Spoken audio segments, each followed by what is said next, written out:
प्रायोजक हैं cancer healer centre, a new beginning. तो अगर बीजेपी जेडीयू अलग अलग लड़ ले तो आपको क्या लगता है दोनों नुकसान में रहेंगे या बीजेपी को बहुत ज्यादा नुकसान नहीं होगा? एकदम पिन पॉइंटेड सवाल कर रहा हूं आपसे। नहीं पंकज जी, ये तो सवाल एकदम इसका क्लियर आंसर है कि अलग अलग लड़ेंगे तो दोनों को नुकसान होगा। इसमें तो कुछ सोचना ही नहीं है।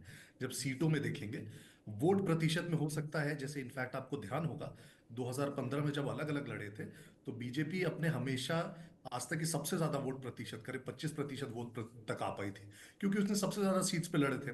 इसके अलावा जनरली कभी 100 से ज्यादा सीट पे लड़ नहीं पाते हैं गठबंधन पे। लेकिन अगर आप सरकार बनाने की मंशा से देखेंगे, सत्ता में आने की मंशा से देखेंगे, तो अकेले, और बिहार का ये राजनीतिक, ये चुनावी गणित रहा है कि ये जो तीन बड़ी पार्टियां हैं, राजद, जदयू और भाजपा, इनमें से दो जिधर रहेंगी, तीसरे का हरा पाना करीब करीब माना जाता है कि नामुमकिन की तरह है। और वो जो दो गठबंधन में पार्टियां रहेंगी वही सरकार में आएंगी।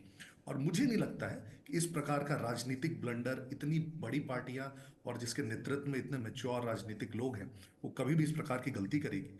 मेरे ख्याल से अभी बहुत कंफर्टेबल स्पेस में, अगर आप देखेंगे बीजेपी जेडीयू जो अपने वर्ड नहीं, चलिए, आप कह रहे हैं कंफर्टेबल स्पेस में, तो प्रियदर्शी रंजन क्या कंफर्टेबल स्पेस में है? अगर आपसे सीधा सवाल पूछूं कि आज के डेट में एनडीए अलायंस चुनाव लड़ती है, जो गठबंधन है इनका, तो बिहार में आप उनको कितनी सीटें दे रहे हैं? कितनी सीटों पर ये जीत सकते हैं? बड़ा सीधा सवाल।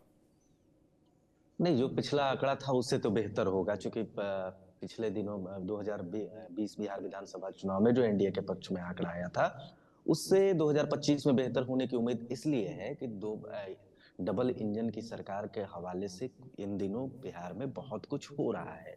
प्रायोजक हैं cancer healer centre, a new beginning.